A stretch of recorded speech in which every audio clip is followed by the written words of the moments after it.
उदगीर ग्रामीण police station. मी प्रभारी राजकुमार पुजारी.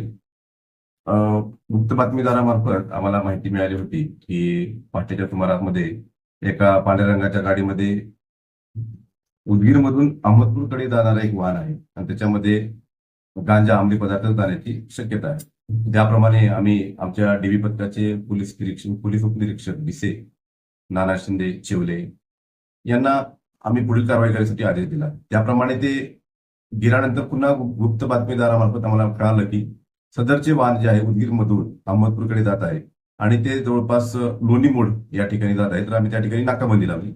नाकाबंदी लावल्यानंतर सदरचं वाहन जे आहे ते कदाचित बाहेरचे असल्यामुळं त्या लोणी मोडपासून बायपास रोडला गेलं आणि तिथे बंद पडलं. त्या ठिकाणी आमच्या PSI आणि त्यांच्या सोबतचा स्टाफ यांनी त्याची झडती घेतली.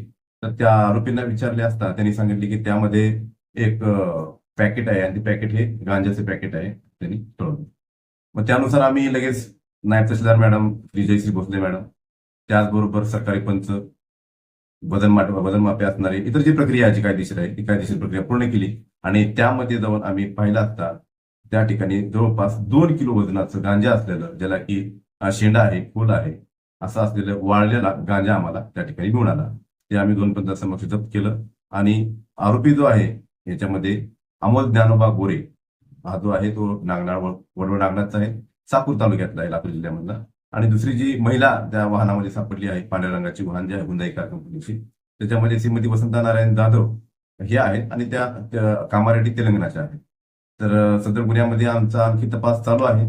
याच्यामध्ये आणखी काही धागेदोरे आम्हाला लागतात का, यासाठी आम्ही आमच्या पोलीस स्टेशन मार्फत 3 पथके तयार केलेली आहेत. त्यामध्ये 3 अधिकारी आणि 3 अंमलदार दिलेले आहेत. याच्यामध्ये आणखी काही तपास करून आरोपीकडनं तपासामध्ये काही निष्पन्न होते का याची आम्ही कसून चौकशी करत आहोत.